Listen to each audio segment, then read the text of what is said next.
Hello gamers, welcome in. Today we're going to be talking about my thoughts on the Titan Quest 2 demo. I got to play about 40 hours, give or take. We played all 3 masteries, got to unlock tier 3 skills. Only a small tutorial section of the story was available. However, we did play quite a bit.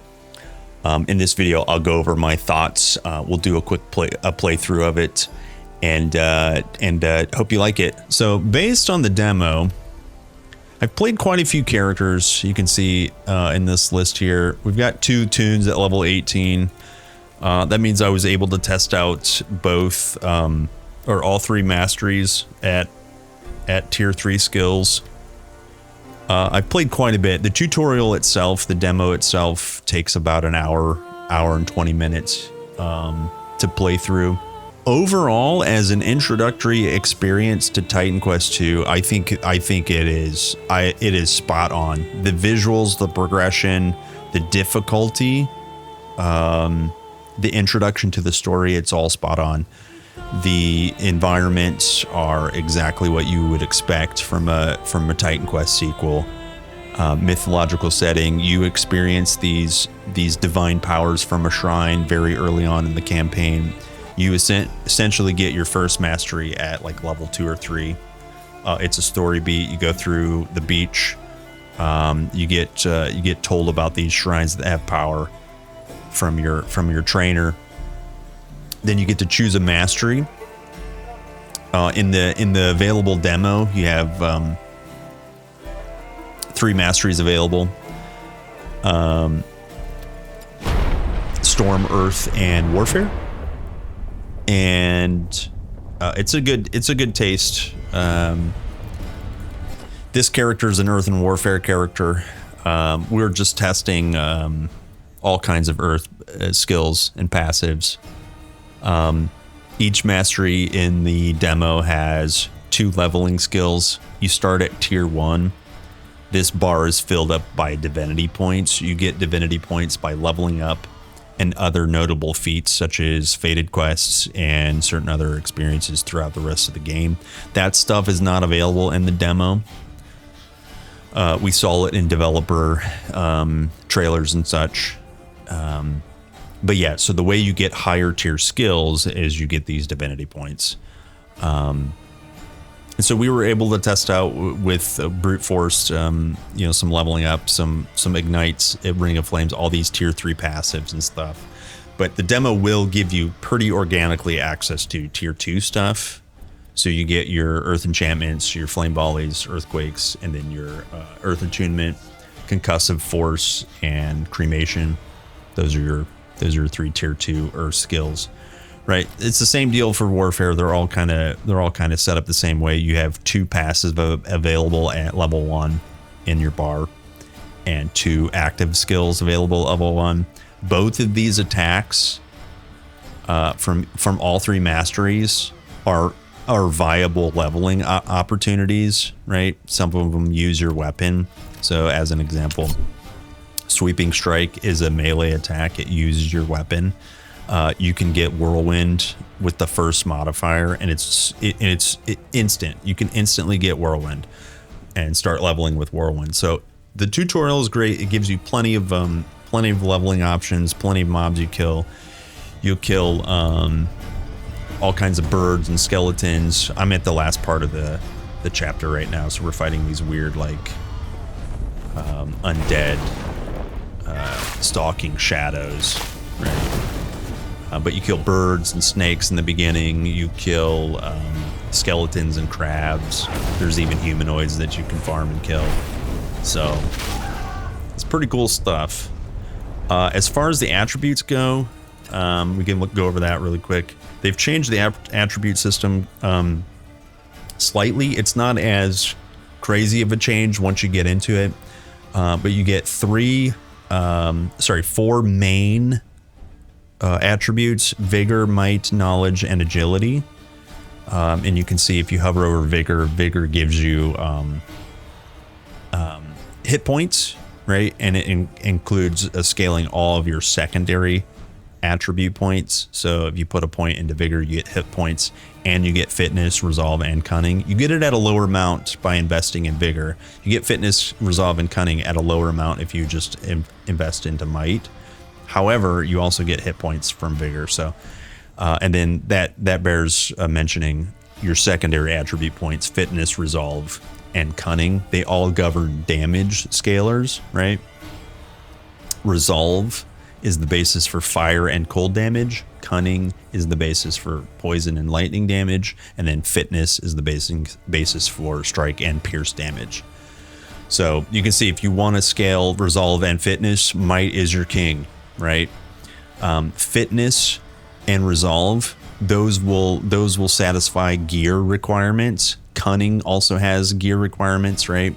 So some pieces will require might and cunning, so it's a little tricky to get. But this overall system allows for massive flexibility in gearing, in stat point allocation, and in damage scalars, right? So in the old game, Titan Quest 1, our beloved, you had health and energy separate. Then you had strength, intelligence, and dexterity. And strength, intelligence, and dexterity also governed other things. So there are some similarities.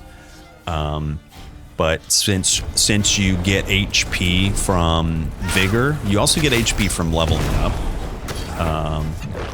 So that alone is different.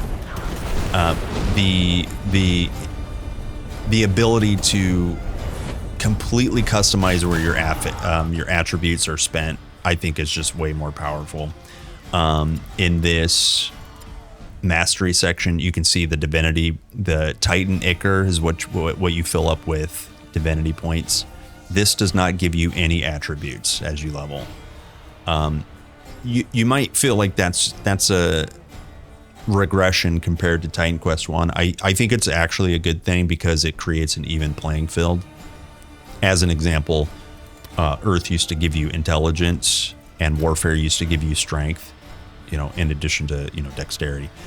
But what if you wanted a full intelligence stacking battle mage? Well, you're always going to have some strength because of Warfare. Now, in this case, your attributes are completely customizable. It's an even playing field, right? You get to choose where you want to spend them. And in the demo, you can't respec your attribute points. But I'm pretty sure they showed it off in a developer interview that you absolutely can just click an NPC and respec your attribute points. You just can't do it in the demo. Speaking of respecing, on the fly, you can respec. Let me move my big head. On the fly, you can push this respec button down here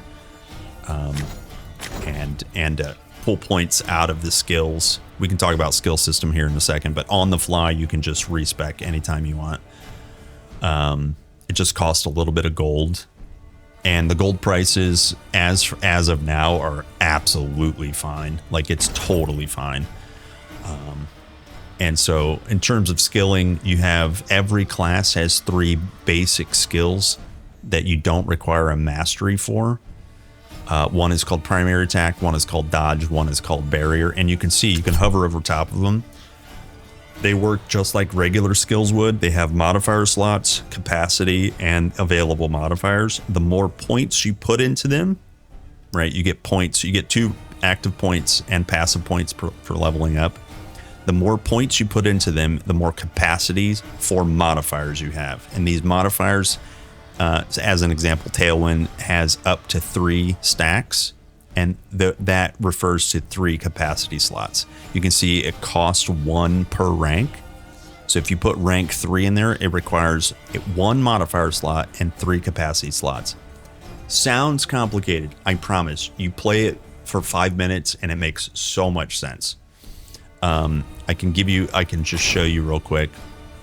Let me respec out of this.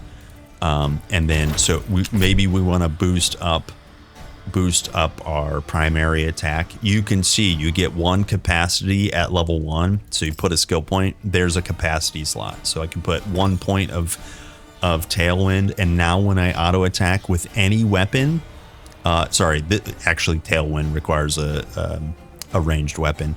But with any ranged weapon, now you have a 15%, you have a projectile penetration, right? It increases projectile speed and it costs more energy, does slightly less damage, but now you can pierce a target, right?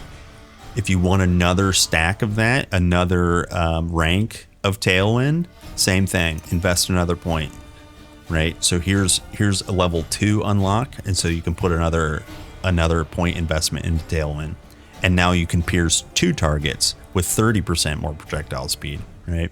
And then finally, you can see at 3 is kind of like the sweet spot. The first 3 points in a skill always gives 3 capacity, and it's the same for all skills, right? So now I have 3 out of 3. You can pierce 3 targets with 45% more projectile speed. You do slightly less damage, but you can pierce 3 targets, right? And so that's 1 modifier, right? You can have up to 5 modifiers on every skill, and 2 feats on a passive skill. Let me show you passive skill here in just a second. Before we move on, one quick note about modifiers and skills is that certain modifiers require different capacity per ranks. So as an example, volley, this one was piercing. Volley has a chance to shoot more projectiles, right? So if you want volley, this requires 2 capacity slots. That's why you can go all the way up to 17 capacity. And you can see here at 3, you get the first 3 at 1, 2, and 3, but the next one you need 2 more skill points, right? So you have to invest. You have to continually invest into a skill to stack its modifiers. So I can't put another rank of volley in there because I don't have a capacity slot, but I can go 1 and 1. I could pierce a target. So there's 2 modifier slots being taken up. It's very simple. It sounds complex, but once you start doing it, it's very, very simple. And then you can see over on the right-hand side, this primary attack now has a full-featured tooltip, right? This is a very nice system. So, okay, so those are your skills. That's how all skills work. There's many, many modifiers for each mastery, and it feels really nice to play with. But these 3 skills, all masteries have. You don't require a mastery to have primary attack, dodge, and barrier. Barrier is a defensive ability. You push a button and you get a defensive barrier based on the energy you consume and other things. Dodge is exactly what it sounds. You push a button and you dodge in a direction. You can add modifiers based on your capacity slots and so on and so forth. All 3 of these don't require a mastery. Very, very convenient. And then once you choose a mastery, you start at tier 1, and each tier 1 mastery has 2 active abilities and 2 passive abilities. We can talk about passives right now. Let me quickly get some points back. The difference between skills, active skills and passive skills, is most passives, they sound exactly, it's exactly as they sound. They are stat boosts. You don't have to push a button to gain the effects. They are always active. That's why they're called passives, right? And so the other difference is they get more powerful, just like a skill would, the more points you put into it, but you can't have more than 1 modifiers, and in this case they're called feats. Different passives require different investments. Grand Magic gives spell damage and energy the more points you give, and at level 6 investment, so I'll put 6 points in here, right? You can see now I have a feat slot, and you can put 1 of the 3 feats in here. So let's say we want to apply more ailment. You can put the ailment chance in here, right? So every time you do a spell, every spell has 30% increased ailment chance. And ailment is a debuff over time. So that's the way the skills and modifiers work, and then passives and feats work. Again, the second slot is unlocked at 12. I don't have enough points, but you get the idea. At 12, you can put another feat in there.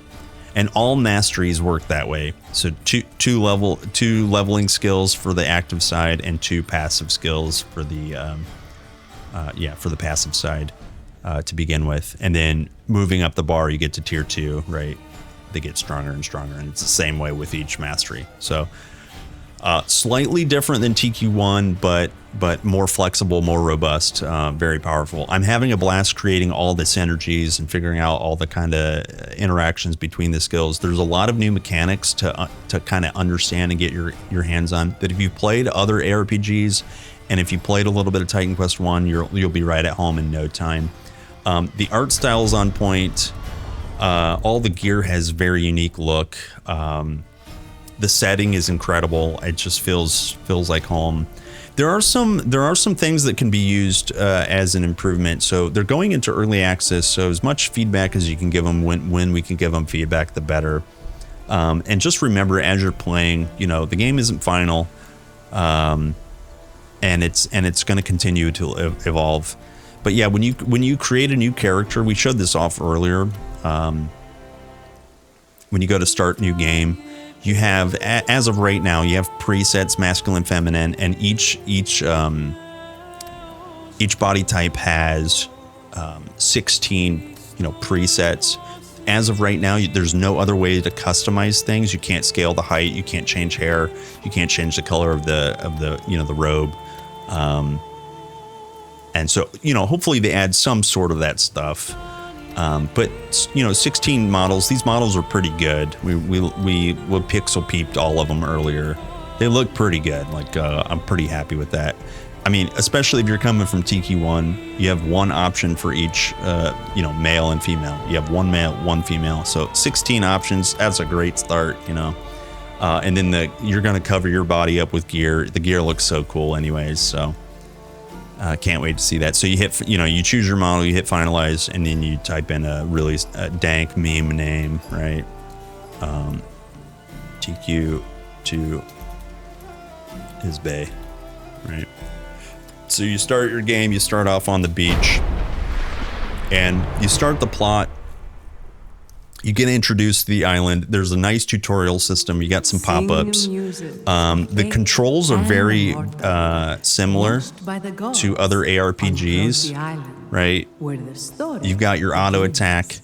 By default, it's on right click. You can move it over here to left click. There's a thing you have to do to make left click work. But yeah, you start just like any other ARPG would. Either you're on a beach or you're stranded on an island somewhere, right? It's pretty typical.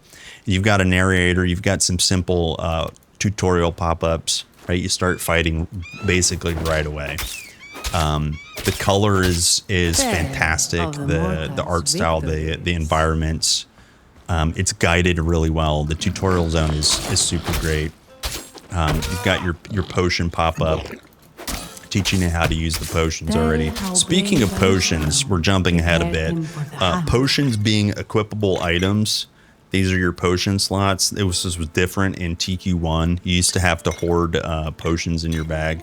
I loved it in a weird way, but I also love this too. We do also know that potions can roll with affixes. So you can have bonus health or something, or cleanse ailments on use, movement speed on use, that kind of stuff. So that's exciting. That's nice.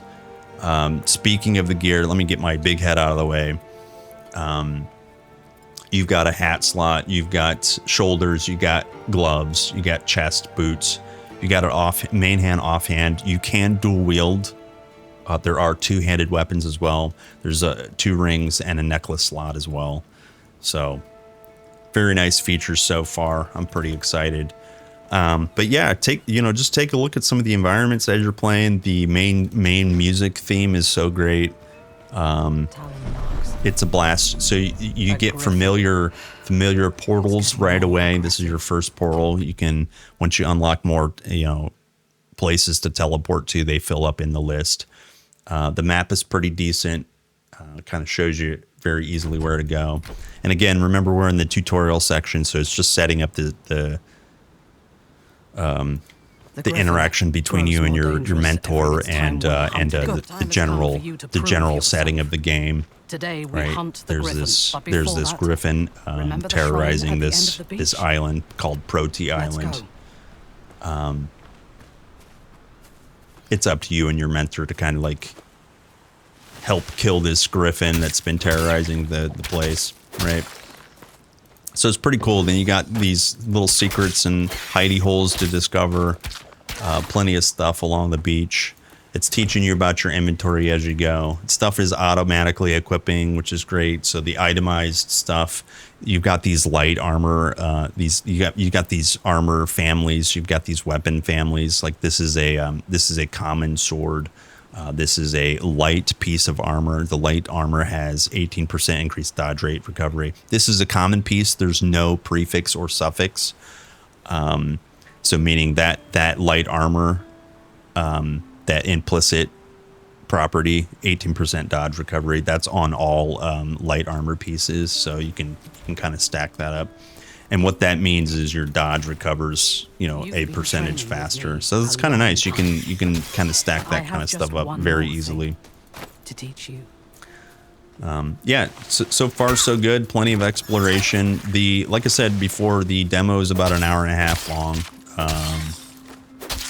And you can play as 3 masteries. We'll get through this section real quick, and I do want to show you the process of choosing your mastery. It's quite smooth and quite organic, and it feels real good. TQ1 takes a little while to get your second mastery, but your first mastery is level 2. It's pretty much the same in TQ2, right? You're basically level.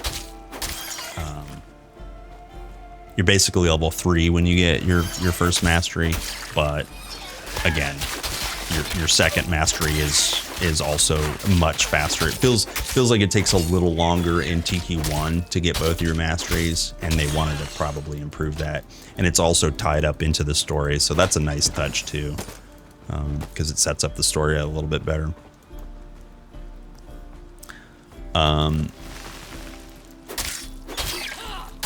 Yo, what's up, Gerb?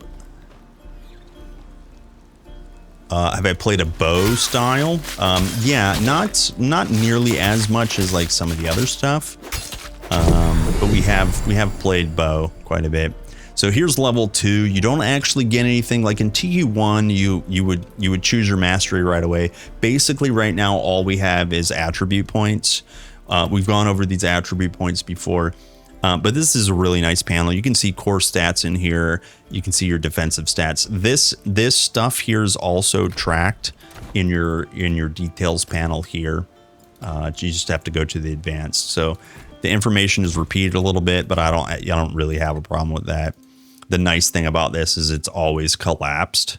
Whereas if you go to your inventory, the details, if you close core stats, you open it back up, it's still collapsed. Good. I take it back. Editor, cut that out. Fire streamer bad. So anyways, at level 2, all you get are attribute points, which is great.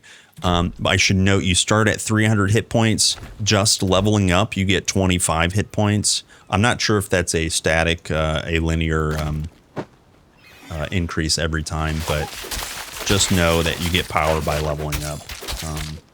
Your level does increase core stats. So just to be safe, just boost up some vigor. Like I said, we were at 325 before, and now we're at 334. So you get a little bit of health, like I said, from vigor. That's helpful. Streamer bad.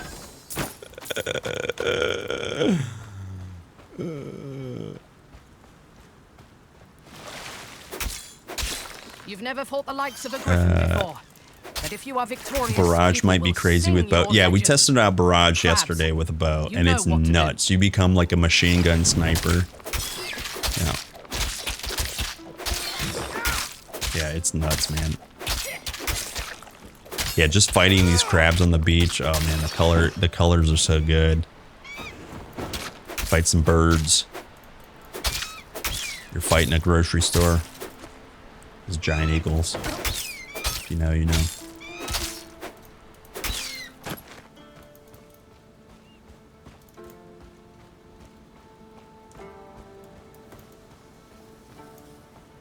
Smaller toolbar. Yeah, so yeah, that is a problem, I think, and it's easily solvable. Just give me a swap bar, just like we had in TQ1. I don't actually have a problem. We have 5, 6, 7, 8, 9, 10, and I think we had what 12 I think we had 12 abilities on TQ1, but you had Here 2 we are, the bars, heroes. right? I don't think the size of the bar, it's not the size of the bar, guys. We just need 2 bars. I think that literally will solve everything. Because remember, right now we don't have nearly as many. I can't show you mastery because I don't have one unlocked. But we don't have nearly as many skills as we do in Titan Quest 1. But we will get more skills, and then we will get more. You know, let's say you play an elementalist in TQ2. Now you have 2 weapon buffs. I hate putting buffs just on your bar, right?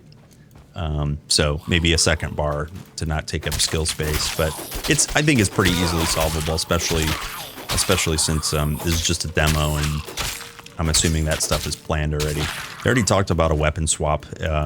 Weapon swap currently is not in the game, and I do believe they've talked about adding that rapidly. So there's lots of stuff to come. Doors sealed. Give me a moment. Yeah. I want to show you guys too dual wielding. I think we've talked about quite a bit. Yo, do I die here? Do I die here? I can't hit this bat. There you go. Can't hit this bat, dude. Holy crap. I'm used to being level 18. Give me back my level 18 tunes. All right. Once you successfully make a fool of yourself, I don't get many visitors. Kill this buzz up. Yeah, the aiming was a little weird there. Okay, so this quest is complete. The door is open. We are well on our way to our first mastery. And like I said, Titan Quest 2, Titan Quest 1, you get your first mastery at level 2. Titan Quest 2, you get it at level 3 approximately. If you skip some mobs, apparently you can, get it at level 2. But don't skip mobs, because as soon as you get your first mastery, you'll have another level up if you kill every mob. As long as you don't change the scaling. The ancient Mycenaeans called this. So here's the divine mastery shrine, right? This is a story beat. You click the shrine, you get your power. You talk to Zeus, ask for blessings. Only those. Yep. You have been measured. Float in the air a little bit. Rise and accept your blessings. So this is what I was saying earlier in the demo. We only have access to 3 masteries. As soon as it pops up, so you can see Earthstorm and Warfare. Rogue has been announced. It just didn't make it into this playtest. I guess it wasn't quite ready, kind of thing. But for demonstration purposes, you can literally pick anything. Chat's in the way. Let me move this. But you can before making a choice, you can preview everything, right? You can take a look at the trees and stuff. And make a little bit more of an informed decision. Like if you're just going to beeline for level 18, Divinity 18 and pick up Cyclone, just do it, baby. Just do it, baby, For this, we'll go ahead and show off some Storm Mastery. We'll pick up some ice shards. So this is an introductory string. It's teaching you all the things I mentioned earlier, active skills plus to unlock them, so on and so forth. And so you can hover over that and like push the plus skill. So as we leveled up, I showed you earlier, right here, we got 2 active points and 2 passive points, right?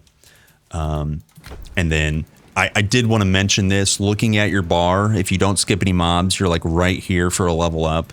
You get XP for talking to Lady. You saw. I don't want to spoil too much of the RP if you guys are really into it. But so now we leveled up again. So you have 4 active points if you don't skip any mobs, right? And so you can just juice out ice shards, or you can juice out call lightning and just end up doing boatloads of damage. Same deal here. You got 4 passive points to spend. So let's show off some ice shards.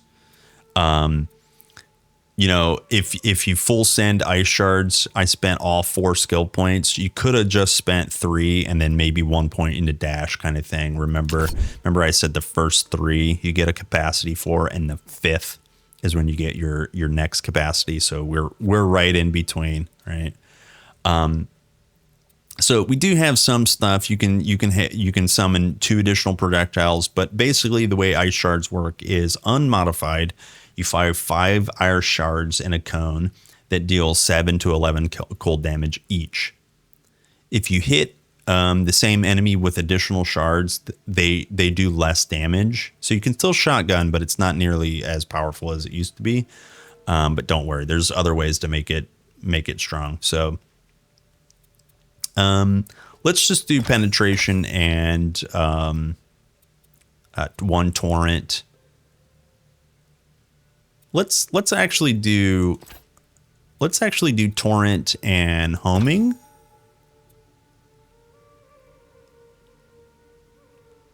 Yeah, let's do 2 homing and 1 torrent. So 2 additional projectiles, so it's 7, right? You can see the white number is dynamic, right? That's the one that scales. So we should have a little bit of homing. And then tier 2, we're not going to get there until the end of the demo, basically. But tier 2, you can get something called storm guidance. And storm guidance is projectile damage. Remember, these are projectiles. You got projectile homing and you got projectile range just as a passive. And then this modifier, this passive has 2 feats. So that's something you can easily aim for. And I can just show you these right quick. Let's spend some passive points. Here's spell damage and casting speed. And then the other one is energy and energy regen. So, you know, dealer's choice. But you can see here, this one requires 6 points for their first feat, and this one only requires 4. So you can get a feat fairly quickly. You can get sustained quickly, or you can get damage quickly. I think we'll go sustained. Normally I go damage like a barbarian, but maybe we'll just go some sustained. Right now we got 15% increased energy. We have minus energy, but free energy reservation. Right, what that means is Storm Nimbus reserves energy. So if you have this feat, it would reduce the reservation, right, by 20 maximum, by 60, right? So those are some nice energies. We'll just boost our energy regen though. Okay, so we've got our skills picked. We could come out here now. Remember, we've got some homing, so I don't really have to aim too much because eventually it just circles around and it'll kill the mobs. Right? The more you aim, the better, you know, the less you need to home, but it's pretty cool. So here's our next port location. You can see how it lights up. You can port between this at any point in time, right? You just teleport between the two. You can go back and farm the beach if you want, right? That's the portal system. One thing to mention about the, what's called home portals. When you see these home icons, it's a rebirth waypoint. In the first game, there were rebirth fountains that you could click on, or when you got far enough, you would activate just by walking by. And then every time you loaded into the game, you would respawn at those rebirth fountains. That's the same thing that works here. However, you have to manually click on a home rebirth. There are other home locations that when you visit, that's the same thing as activating them. So you will respawn at a home rebirth waypoint every time. It's different than this waypoint is not a home one. Okay. So just a small thing here. Here's a vendor. Here's your first vendor here. If you in case you come across a bunch of goods you want to sell, we'll put on this staff, even though there's nothing on it. Speaking of, this is 13 to 15 cold damage. Ice Shards is a spell. You cannot take advantage of your weapon damage. There are some skills that have modifiers that allow you to take weapon into consideration. Ice Shards is not one of those. So once you're done selling your stuff, you can get rid of this bozo and start killing some things. Is this an open beta? It is. It was an open playtest. And I think it's closed now. They had 10,000 application basically slots, and once they reached capacity, they closed it this morning. But yeah, it was available on Steam and Epic Store. Yeah, sadly it's closed, but there was no other requirements for other than clicking the link. You can, I think it's still on in the Twitch chat right now. You can do !TQ2 to see if it works, but I'm pretty sure it's closed now.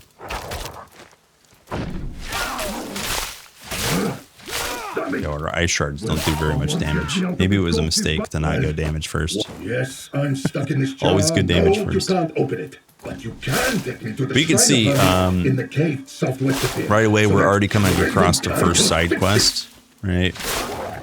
In Titan Quest 2, you have what's called fated quests, and I got killed.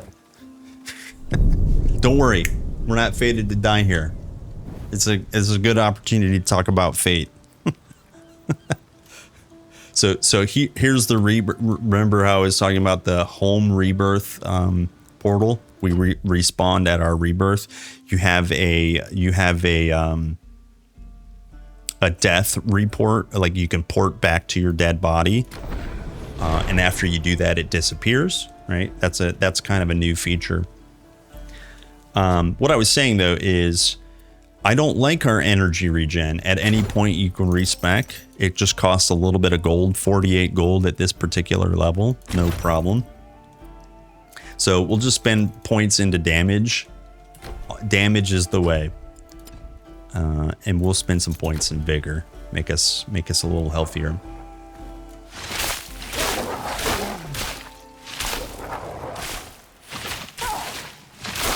Ah, much better. Much better.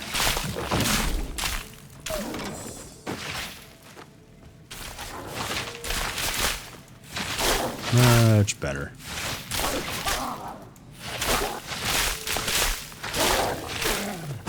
Easy.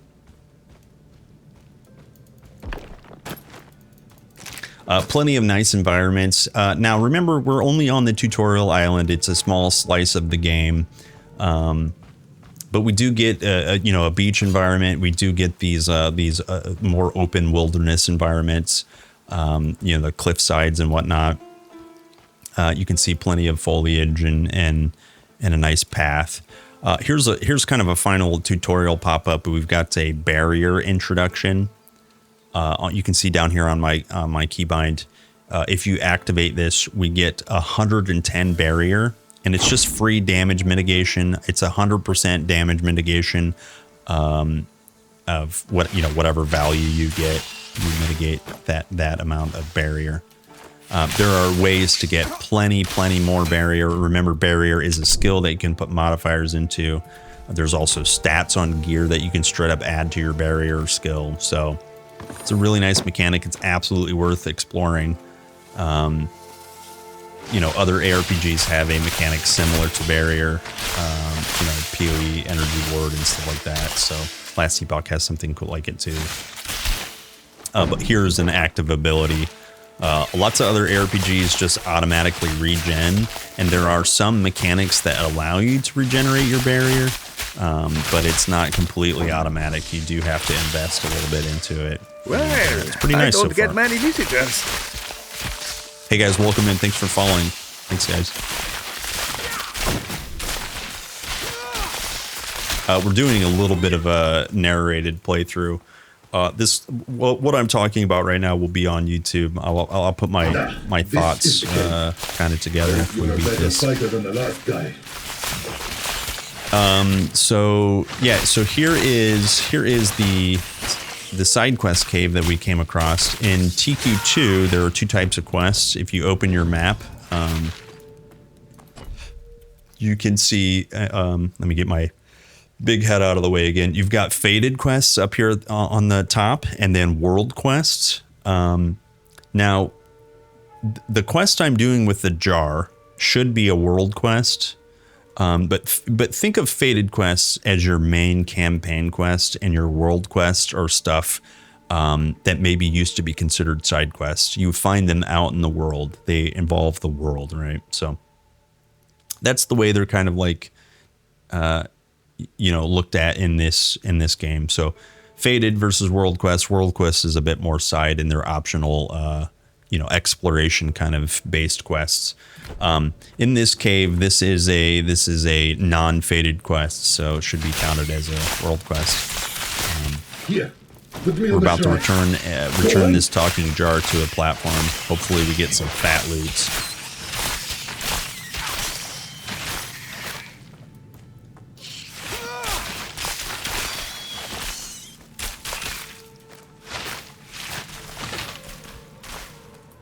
I suppose you're expecting a reward now. Fine. Yeah, like I was saying before, during character creation, having a sweet body is cool, but then you can cover it up with awesome loot. Look at this boy, and what a chunk. This is also another one of the details we noticed: the potion belt. If you remove a potion, it removes it on your model. Such a nice touch. All right, brother. Such a nice You've had touch. your fun. Here I Let am. me out of this jar so I can rip your Kerplunk's throat back. out. Okay, so we got a piercing fish spear of slaying. If you guys remember the blog post that described the way affixes worked, there's a prefix and a suffix on this piece. Rare items can have up to 4 affix slots. Let me just remind you. Magic has 1 to 2 affixes. Rare has 3 to 4 affixes. The tooltip currently is only showing a suffix and a prefix, but because this is a rare piece, you can see we have the maximum amount of affixes. 2 pierce damage, increased weapon damage, 6% attack speed, and 2 weapon damage. That's a pretty nice spear. Play a mage, get a spear. That's just how it goes. Welcome to Titan Quest. Am I right, boys? Okay, so once we're done in the cave, we've got some crypts to explore. As you might expect, you come across some skeletons in the crypt. Plenty of XP to be had here. We did just level up, so that feels nice. We can get even more power since we're struggling right now to kill these mobs. We can get even more power during combat. No big deal. No big deal at all. So if we're not liking our homing, we can remove that because you can see it reduces our damage. We can just get even more projectiles, right? And then we can ultimately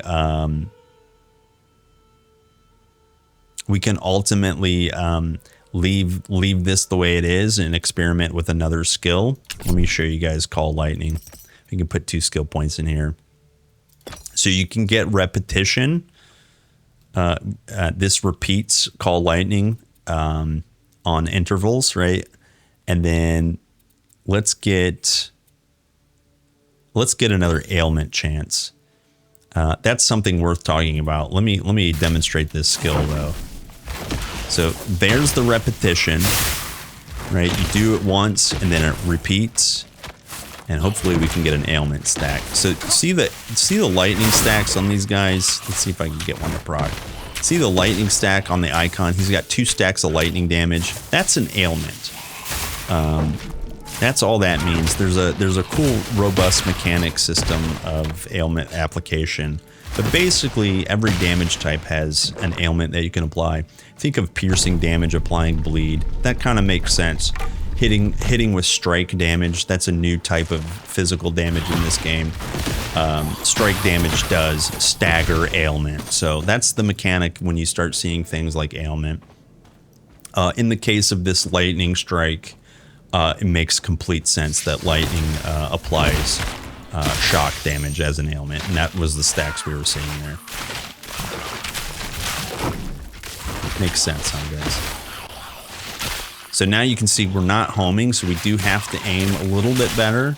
I can't be a scrub and not aim.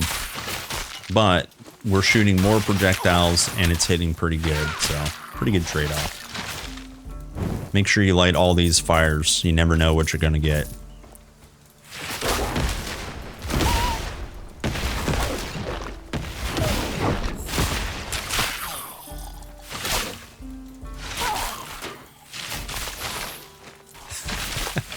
Alex, you like the bow build? Yeah, dude.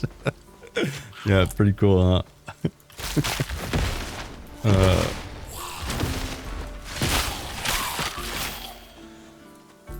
Pretty cool.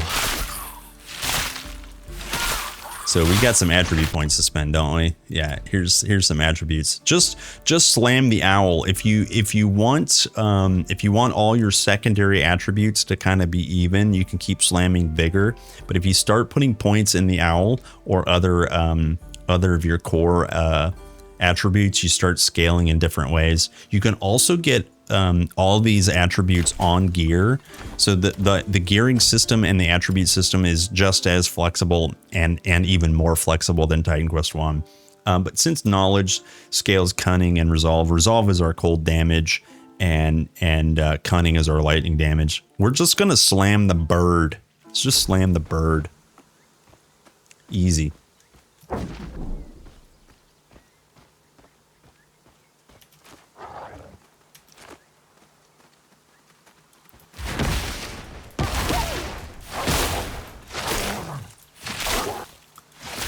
So it would be kind of nice, I think, to... Do we have... What do we currently have? Torrent? Yeah, we don't have any penetration. I think the 1 point of penetration, I think, would be quite nice. Also, speaking of crits, spells can crit in this game. That was one of the limitations of TQ1, is non-weapon attacks couldn't crit, basically. Only physical and pierce damage from melee hits in TQ1 could crit. It's not that way anymore. Basically anything can crit. The only exception is ailments, I don't think can crit. If you crit with a spell or an ability that applies an ailment, you just apply more ailments. The ailments do not crit themselves. Ailments apply as a true damage type, meaning true damage is not mitigated, or like think of it as like absolute damage. It's unmitigatable. But if they resist the damage of incoming attack that would apply an ailment, if they resist that damage, then obviously the ailment doesn't apply. So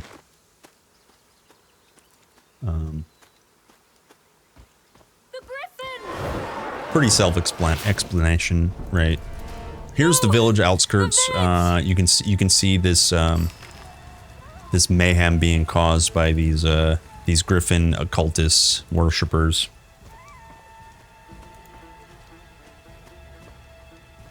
Config minimal for this game. Yeah, just log in, hit play. Yeah. This guy needs some help. Talk to him. He says, "Where's your trainer? You're not qualified," basically. Don't worry, we'll help. This is the village of Proti Village. We're on the island, Proti Island. So this is the main village of the island. We better help these boys.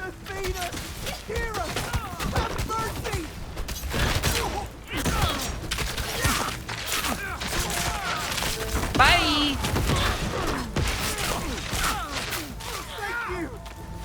Don't worry, boys. We can handle it.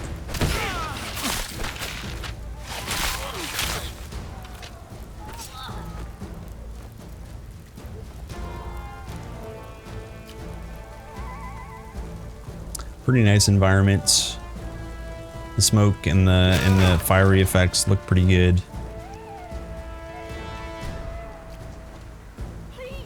Look like they're having a hard time. You can see I have 3 stacks of stagger on me. Stagger is a slow application from... I'm sitting there killing a villager. Is a slow application from... strike damage. The ailment from pierce is bleed damage. So if you ever see an icon with like blood on it, you took some pierce damage. So there's some blood right there.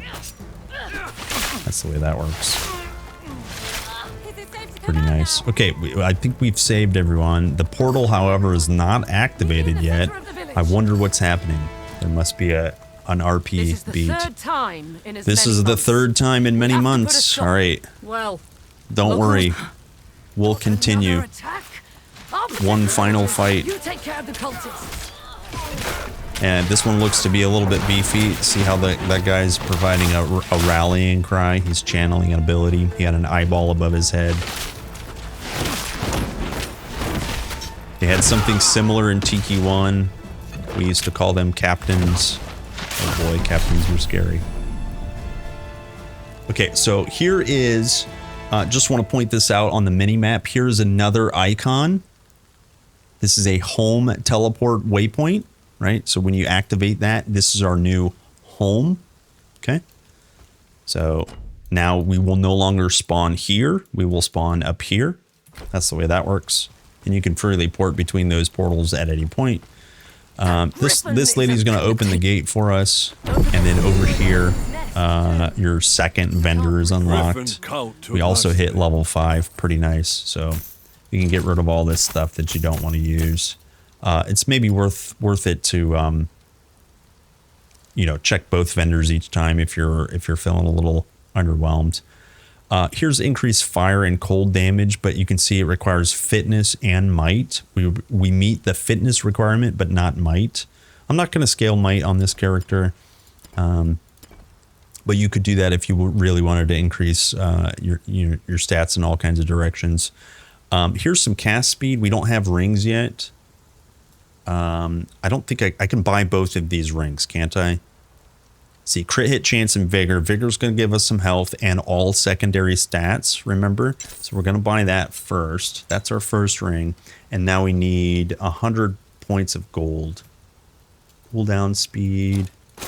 Does this give us 100 gold? There's the ticket. Oh, we need one more. There's the ticket. Sweet. There's both rings. So this ring gives us, if you guys can see, lightning res and cast speed. Remember, we're casting ice shards and we're casting call lightning. So both of those will be increased, you know, just ever so slightly. So we're still back on our fated quest, which is reach the Griffin's Nest and find the Ruins Passage. We can handle that. I know we can. Kill some snakes along the way. Kill some wolves.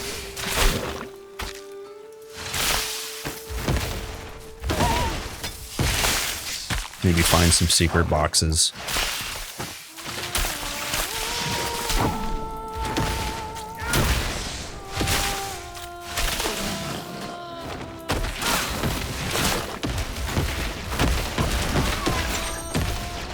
Nice.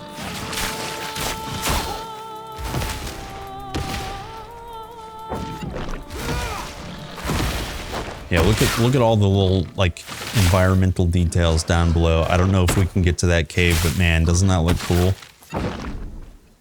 Yeah, handcrafted world on display. Feels really good. Oh, speaking of secrets, here's one back here. Here's like a little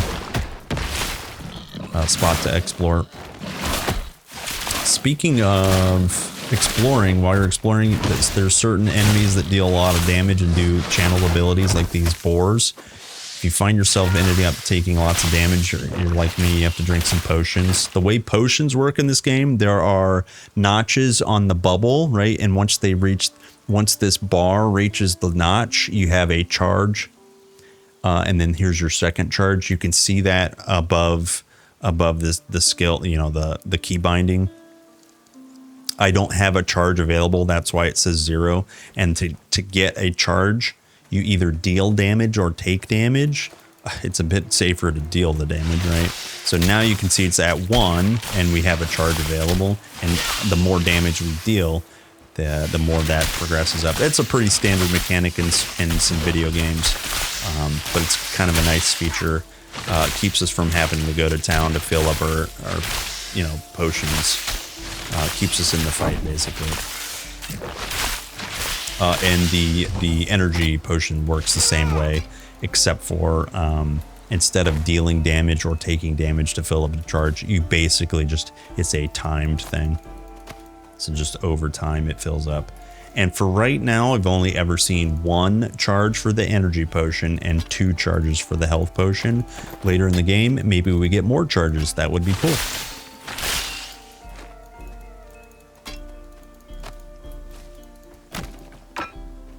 Plenty of garbage to pick up.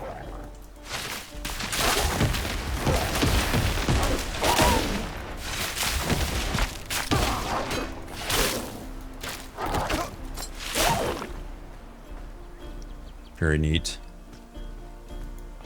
Lots of little stuff to explore. Seems pretty cool. There's a quest marker up here on the mini map. You can also see it on the overlay. Right. This is your main area that you need to explore. So we'll climb up here, see what we see. And remember, so we're level 5.5 right now. Hopping over this place. We got our first mastery at approximately level 3. You can kind of skip it and be it at level 2 if you wanted to, but in Titan Quest 1, you got your second mastery. Like I said before, you get it at level 8 always. And so here we are, level 5. There's some ruins passage, right? These are the same kind of like ruins that we saw before. The RP was these are Mycenaean ruins, right? So just over here is where you get your opportunity for your second mastery. So not very far into the demo, not very far into the game, and you've encountered your second shrine, your second mastery option. I want to receive God's blessings. She said, "How dare you? Prove yourself. You got it. You got it. Just kill some skellies and we'll be on our way." So this is another enhanced enemy. He provides a, you can see he provides a, I'm assuming that's an armor or a mitigation buff. You see how they've got a green shield on them, and periodically he'll refresh that on them. So kind of cool group synergy combat style. But you just spend a little time and he goes down. So we proved ourselves. Now we can receive our blessing. Pretty dope. Since we've chosen Earth already, or Storm already, a pretty nice synergy would be Earth Mastery. If you're not sure what Earth Mastery has, again, you can hit the preview button. There's some synergies over here. This one scales spell damage. We're all about casting spells, so we might as well pick that, right? But don't worry if you don't want to do that. There's also plenty of synergy with Warfare as well. Hitting preview up at tier 2. This is all about projectile damage and speed. And remember, passives have 2 opportunities for feats, 2 modifiers called feats in there. You can increase projectile damage as well, right? So that's just one example, but there's plenty of synergies. It's just like Titan Quest 1. The dual mastery system is incredible, and it allows so much versatility. So we're just going to go Earth, and we have passive points to spend. They give you 1 here, and apparently I was way behind on some passive points. So let's unlock our first feat for Raging Mind. This increases casting speed, so our spells will cast even faster now. And then you can also increase, let's just say maybe Grand Magic. Here we're at 20% increased spell damage and maximum energy, so that's quite nice. We have active points as well. Instead of picking up an Earth skill, I think maybe we'll just keep going with Ice Shards. And so now we have 2 additional capacity slots, so we can go homing, and we can go 1 point penetration. So we got penetration and a little bit of homing too. So in case we accidentally miss, now it'll start to circle around and return back. So you can see now we're piercing targets a little bit. It's pretty nice. We're stacking up our ailments a little bit. Cold damage applies chilled ailment. Chilled doesn't do crazy amount of damage, but it does slow mobs. So that's kind of nice. So now you can see we're kind of building out our kit a little bit. We're still focused heavily on Storm, and that's okay. The further into the game you go, the more skill points and passives you can spread around, and it's great. It's been great so far. So here's like kind of the downfall of Ice Shards. It's single target. It's not so good, at least right now, because shotgunning is still a thing, but it's not the best thing basically. So, oh boy, I got stuck in the fire. Yeah, so you see there's a little bit of homing there going on. Let's see if we can get just a little bit of curveball. Yeah, there's some curve mechanics. That's pretty cool.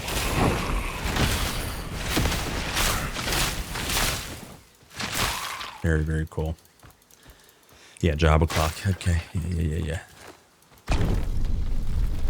Okay, looking for secrets again. These little hidden fire braziers. Braziers? What's the word? One's a brawl, one's a... These little torches open up secret passages. Just look for the secrets, boys. Headphones on my neck? Yeah. I can't hear anything. You have to type louder.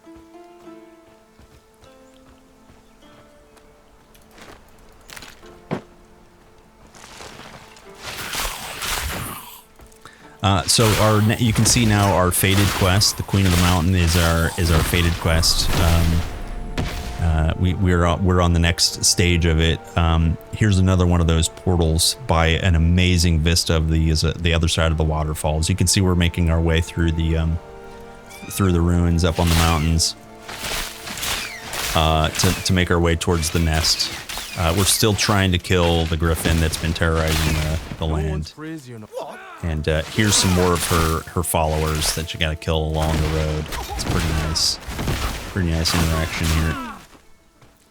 There's some birds up here. This whole biome is pretty gorgeous and lush with foliage and all kinds of ruins and crypts.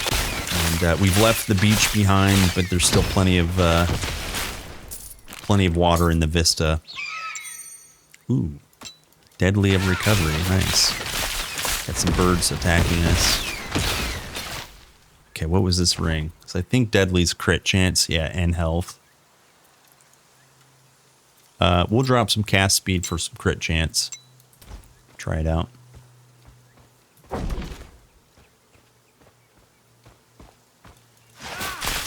Here's some more signs of these followers. Here's this cultist flag. You can see like the griffin is on their flag. They just love. They can't get enough of this griffin. It must be terrible and beautiful at the same time. Look at this thing. Pretty cool. I love it. Hello! What a great day! Okay, nice. Level 6. Big level up here, boys. This is about average for the end of the... Close to the end of the demo. Once you kill the bird, that's about the end of the demo.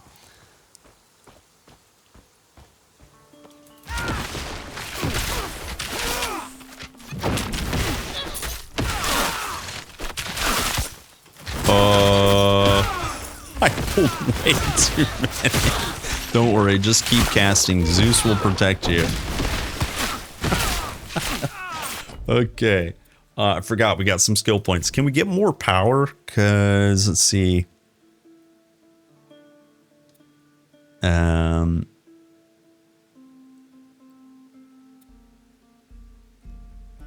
Equal to the energy reserve. Yeah, so we'll just keep the ice shards the way it is. And then we can get, for passive point, we can get our first feat over here. Oh, no, we can't. It's 6 out of... We need one more level up.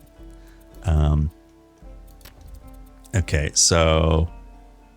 Oh, we can go a point into barrier. Not 2 points. I didn't mean to do that. However, invigorating guard, you heal for 100% of damage taken. So that could be used. Preparation, I think, is the ideal thing to do. No.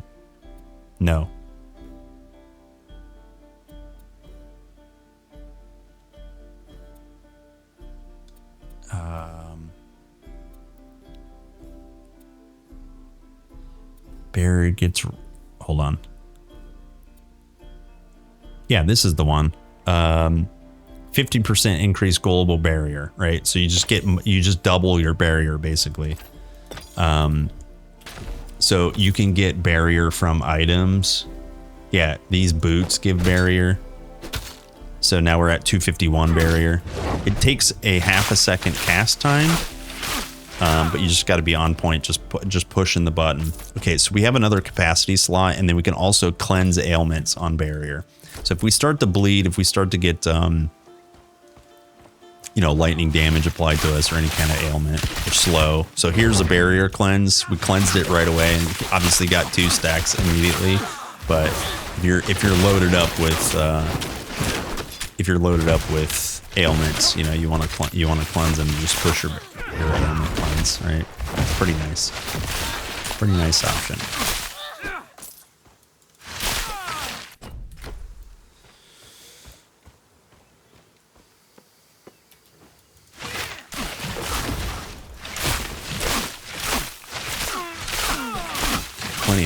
Plenty of juicy mobs back here.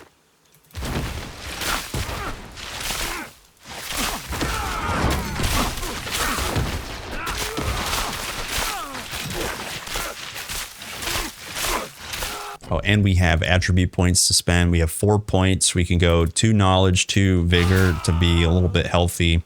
500 hit points. Feels pretty okay. Feels pretty okay.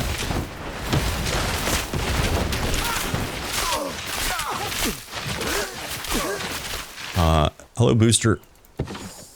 Yo, here's the shrine to the Griffin, overlooking the waterfalls. What a nice design. Very nice environments. Down here, never miss your loot. Don't forget the loot. Any recommended mastery combo to start with full game clear? You can't go wrong with a Conqueror, honestly. You can also spin the wheel. Just click on the TQ wheel. Like, let's say you got a mastery in mind and you can't choose another one. Spin that wheel and follow the wheel. Let the wheel decide. Yo, look at this deadly of Sanctuary. Do you guys see this? It gives energy barrier 42 because it's a mage piece. It's got crit hit chance. It's got more energy barrier. It's got cold res and % crit hit chance. So look at our crit hit chance in the advanced section. So we've got, where's the crit hit chance? Am I blind? Here it is. Crit hit chance at 28%. Goes to 57%. Busted. Also, fashion points. Look at this, man. This is what we were before. Look at this, man. He becomes a thimble. A thimble of faith and hope and religion. A thimble of sewing. Amazing. Amazing. Yeah, Conqueror's good. Basically anything with warfare is good for like melee, archetype. And if you want to go like kind of pure mage, you can't go wrong with like a prophet or a druid. Druid's a little bit less pure magey, but it's very durable. There's so many combinations that are fun and easy to play.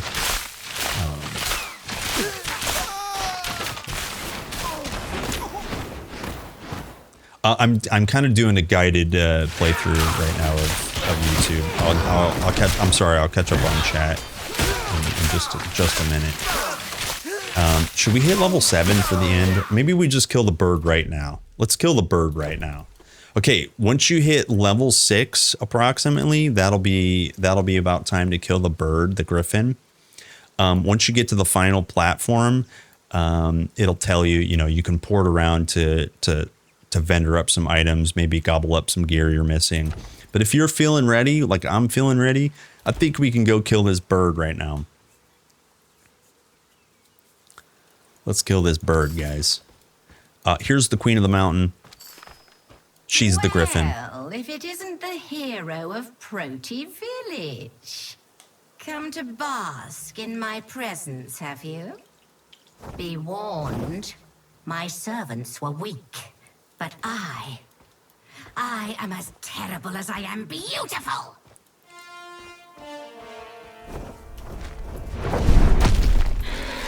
Woof. She's terrible and beautiful. Okay, there's a bleed stack, and she took about half my HP. Okay, and then she's got these these wings that come out, they apply a slow and do a little bit of a damage.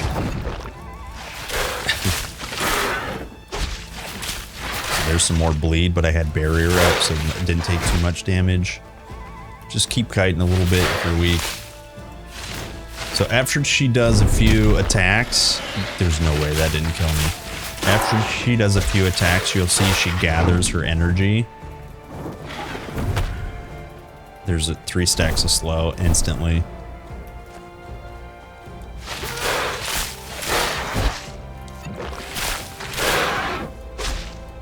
How did that hit me? There's no way.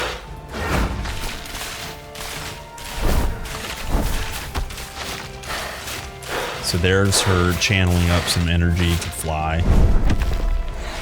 There are skill nodes. There are skill nodes that allow you to deal more damage to a mob that's channeling.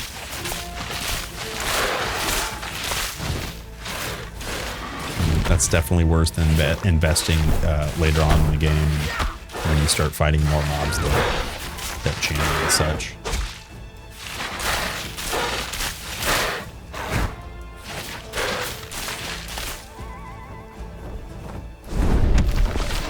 Just dodge her attack. Not bad. Not bad at all. Slow and steady. You can see we're stacking up ailments on her. Pretty easy. That does some damage over time. We can try out our lightning strike damage. Right? This also applies some ailments.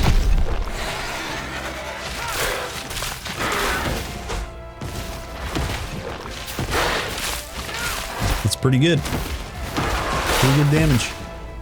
There she is, boys. Killed her. Easy. Easy GG. Pretty okay loot. Pretty okay loot. Now, there was a pop-up letting you know that you unlocked something called Divinity. These Divinity points. I mentioned this earlier. You spend Divinity points in the bar to climb up the bar. You can go tier 2. 6 points are available. It requires 6 points to get to tier 2. Now you can go 3 and 3, but if you want to try out some, like, let's say Storm Nimbus or Ice Nova, you got a full send tier 2 in Storm. You can also pick up Earth Enchantment or Flame Volley, you know, any other miscellaneous tier 2 stuff. Let's keep in the Storm Mastery and let's pick up one. Oh, we didn't level, so we only have skills here, so we can remove points out of a lightning strike, hit accept. We'll check out Frost Nova. Flash freeze is available. The Ice Nova, by default, it deals cold damage in a radius, and you have a chance to freeze. This first modifier, you always freeze, right? Kind of the penalty is you increase the cooldown by 7 seconds, but if you always freeze down, the synergy here is when you take a node from Frost Explosion, right? You can freeze them and then deal extra AoE damage. So we'll pull out Homing and we'll go Frost Explosion. We'll try to demonstrate how that works. But this is just one example of how spells interact with one another. You could do things like this in TQ1 as well. We have a quest to destroy the nest. If you're satisfied with your spells, you can click it and destroy the nest. Let me demonstrate just real quick what the Ice Nova does. If you take the portal and go to a place where the mobs have respawned, we can check this stuff out.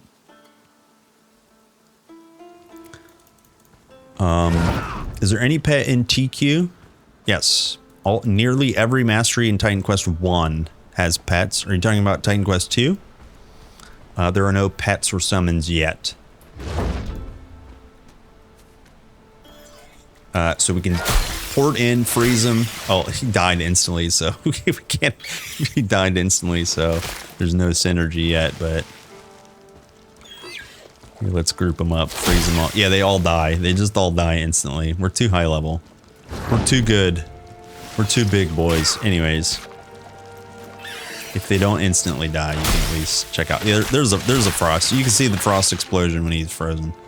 That's pretty cool. Nice interaction. I don't think we'll kill the king of the land, right? Yeah. That's very cool. TQ playtest. You can try to click the link by doing !TQ2 in chat, but I'm pretty sure it's closed. They had 10,000 slots, and no way, dude. And I think they reached the target. So okay, well, I just wanted to demonstrate that. So let's go ahead and go back to let's go back to the progress. Yeah, the beta was, or the playtest was available, I think Monday. Yeah, Monday, and they closed it this morning because they reached the limit.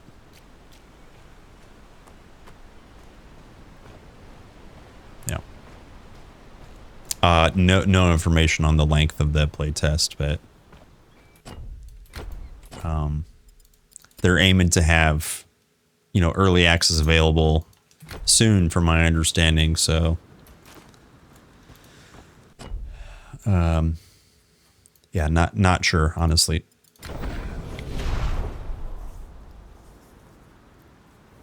Okay, gamers. So we just beat the Griffin. Here's where you destroy her nest. You click on the feather, triggers a cutscene. Just let this play.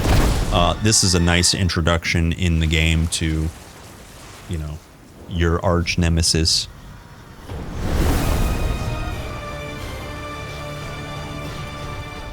At last. Do you know who I am? No, I didn't think so. You're oblivious to your fate. She did a good job hiding you from me. Aristono, my priestess. But she couldn't hide you forever.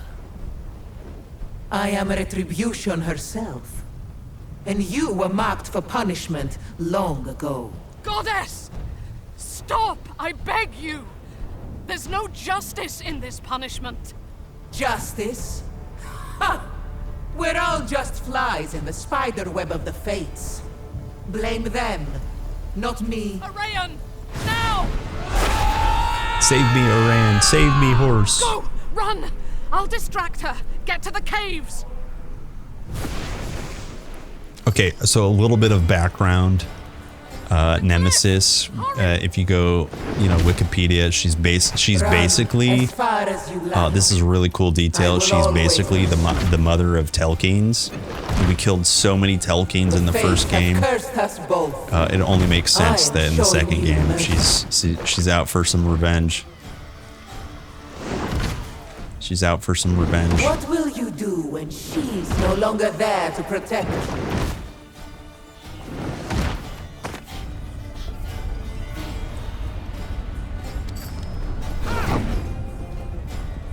Fault she found you. Okay, so Aristono had some stuff that she's been trying to tell us. She's been trying to tell us. We just weren't ready yet. Okay, one quick note. Finally, again, I mentioned rebirth waypoints. This is a rebirth waypoint, unfortunately, and you cannot interact with it. So when you log back in, you are now always in this cave on the demo, and you cannot get out. Right? There are monsters in here. These monsters don't drop items though, so last bit of RP is escaping the island.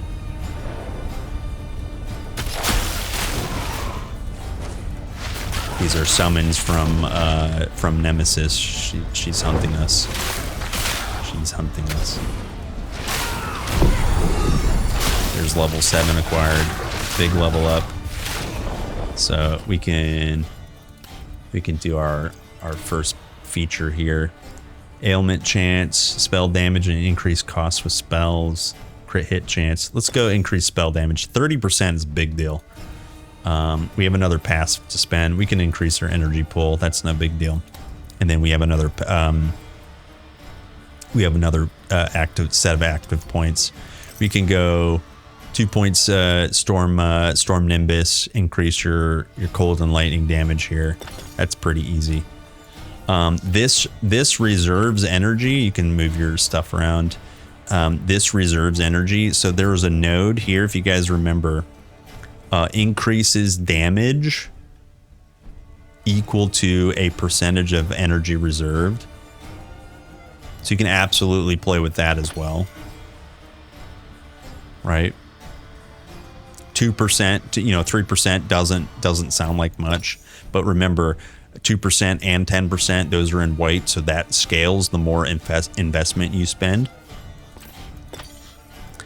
Oh wait, it's less base damage. So let's see, do we get more points here? Yeah, it doesn't scale. Let's try this out. Let's try this out. Now, when we turn the buff on, can we do this in the screen? We were at 28 to 42. Remember, without this, we were at 26 to 42. So it actually is a net positive, especially the more points you spend in here to reserve energy. So another set of synergies there. Now you know. That was the goddess Nemesis. The true. We also have another point in divinity, right? 1 point of divinity. So you can use, if you wanted to, you can grind that bar. You've got some attributes to spend. Just slam the owl. Get more knowledge. She's wanted to destroy you. Get more knowledge.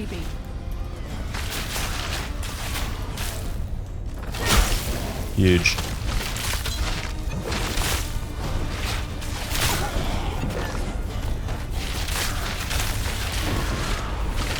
Is this free playtest? Yes. The playtest is closed, unfortunately. They had like 10,000 slots, I think, available, and they closed it this morning.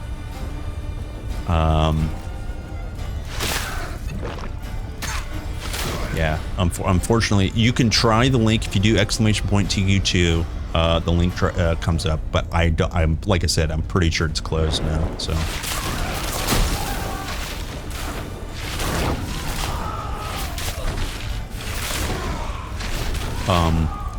There's a Epic store page link and also a Steam store page link. So I think, like I said, though, I think they're both closed, sadly. What could an infant do to deserve eternal there are punishment? 3 masteries available in this playtest. There's 4 coming to early access. I mean, and then obviously more to come. There, the boat. But no pets yet. As long as you're on this island, Nemesis is a threat to everyone here. We need to leave.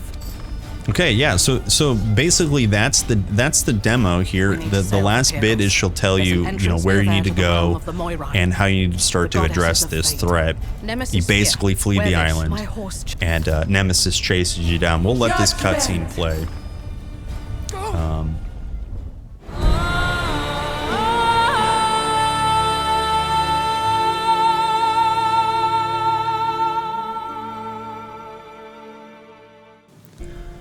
Okay, yeah, so that's the demo. It's a really nice tutorial island. The basis for gameplay is there. There are many mastery combinations to come, 3 available in this demo.